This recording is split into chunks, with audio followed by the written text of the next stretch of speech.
معزز حاضرین، ہمارے بچپن میں تعلیم کے ساتھ تربیت کو بھی یکساں طور پر اہمیت دی جاتی تھی۔ مکتب میں اور اسکولوں میں بھی تعلیم کو اور تربیت کو ایک دوسرے کا لازم و ملزوم سمجھا جاتا تھا، اور گھر کے اندر بھی اس کی بڑی اہمیت تھی۔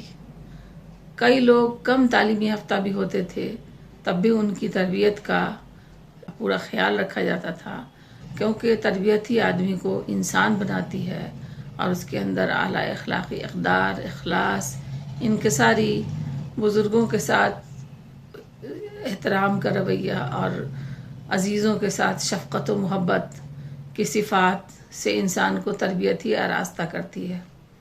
زندگی کو میانہ روی اور اعتدال کے ساتھ کیسے گزارا جاتا ہے، اس کا فن خاص طور پر اس وقت کی خواتین میں بدرجہ اتم پایا جاتا تھا۔ صاحب ثروت ہوں یا مفلس ہوں، سب کے اندر تربیت کے ذریعے ہی بے شمار اوصاف یکساں دکھائی دیتے تھے، اور امیر اور غریب کی خلیج اس زمانے میں اتنی نہیں تھی جتنی آج کے دور میں ہے۔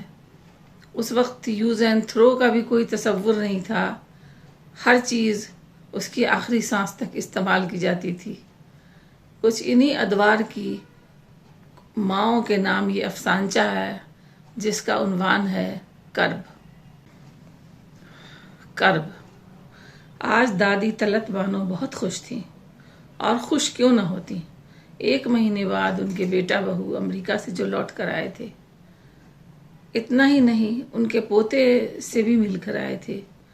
وہ اس بات پر بھی نازا تھیں کہ ان کے پوتے نے، جو وہاں کمپیوٹر انجینئر کے عہدے پر فائز ہے، نے ان کے لیے ایک نیا موبائل فون بھیجا تھا، وہ بھی اس کمپنی کا جس کا وہ پہلے سے استعمال کر رہی تھی، تاکہ ان کو ہینڈل کرنا آسان ہو جائے۔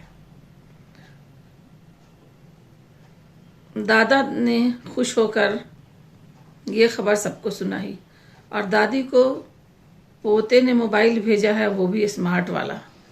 پھر دادی سے ذرا چٹکی لیتے ہوئے بولے، اب تو دادی اور اسمارٹ ہو جائیں گی۔ بیٹی نے بھی خوش ہو کر کہا، چلو اچھا ہوا، پرانا فون بہت پریشان کرتا تھا، بار بار ہینگ ہو جاتا تھا، اسپیس ختم ہو جاتی تھی۔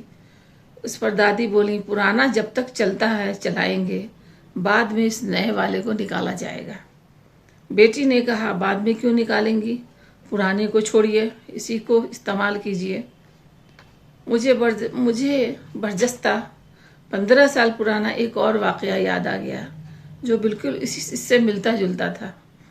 جاڑے کا موسم تھا، دادی آسیہ گہرے نیلے رنگ کا دستانہ، جس کے انگلیوں کے پوڑوں پر کچھ چھوٹے چھوٹے سوراخ دکھائی دے رہے تھے، پہنے ہوئے گیس ہیٹر میں اپنے ہاتھ سیک رہی تھی۔ میں بازار جانے کے لیے تیار کھڑی تھی۔ میں نے دادی سے پوچھا کہ میں بازار جا رہی ہوں، آپ کو کچھ منگانا ہے؟ انہوں نے کہا، ایک دستانہ لیتی آؤ گی، میرا یہ دستانہ پھٹ گیا ہے۔ میں نے حامی بھر لی۔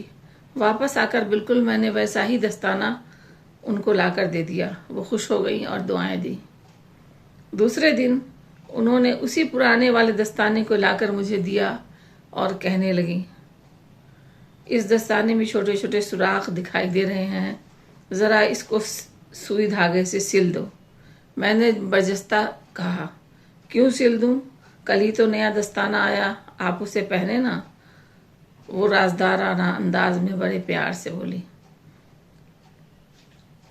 ارے ابھی اس کو چلاتے ہیں، جب کہیں جانا آنا ہوگا تو، یا کوئی آئے گا تو اس کو پہن لوں گی۔ میں حیرت زدہ ہوں، اتنی مماثلت دونوں دادیوں کی ان باتوں میں کیسے؟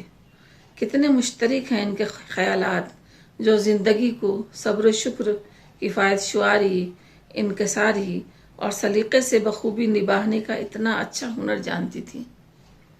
ورنہ آج کے یوز اینڈ تھرو والے دور میں سامان تو کیا کئی بار رشتوں کو بھی یوز اینڈ تھرو کے کرب سے گزرنا پڑتا ہے۔ بہت بہت شکریہ۔